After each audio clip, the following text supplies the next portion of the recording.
চাঁপাইনবাবগঞ্জ জেলার ভোলাহাট সীমান্তে ৫৯ বিজিপির অভিযানে ভারতীয় নেশাজাতীয় স্ক্যাব সিরাপ ও টেনসিন ট্যাবলেট জব্দ।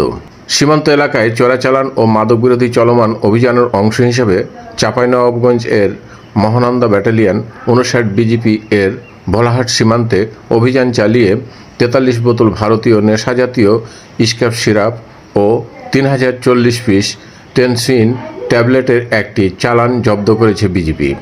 গোপন সংবাদের ভিত্তিতে গত ১৫ জুলাই আনুমানিক ১০টা ৩০ অত্র ব্যাটালিয়নের অধীনস্থ চামুচা বিওপিতে কর্মরত হাবিলদার মোহাম্মদ গোলাম আজম নেতৃত্বে একটি বিশেষ টহল দল সীমান্ত পিলার ১৯৬/২ এর দেশ হতে আনুমানিক ১০০ গজ বাংলাদেশের অভ্যন্তরে চাঁপাইনবাবগঞ্জ জেলার ভোলাহাট উপজেলাধীন ১ নম্বর ভোলাহাট ইউনিয়নের চামুচা গ্রামস্থ পশ্চিম পাড়া মাঠের মধ্যে অভিযান পরিচালনা করে।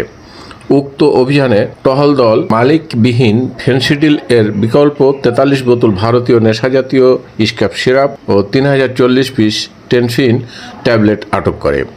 এ ব্যাপারে মহানন্দা ব্যাটালিয়ন ৫৯ বিজিপি এর অধিনায়ক lieutenant colonel Mohammad Tajul Islam Chowdhury SGP BFM PSC বিষয়টি সত্যতা নিশ্চিত করেছেন। তিনি বলেন, বিজিপি দেশের যুব সমাজ ও ভবিষ্যৎ প্রজন্মকে মাদকের ভয়াবহতা থেকে রক্ষা করতে জিরো টলারেন্স নীতি অনুসরণ করতে নিরলসভাবে কাজ করে যাচ্ছে এবং সকল প্রকার চোরাচালান রোধে বিজিপি এর এ ধরনের অভিযান অব্যাহত থাকবে বলে জানিয়েছে।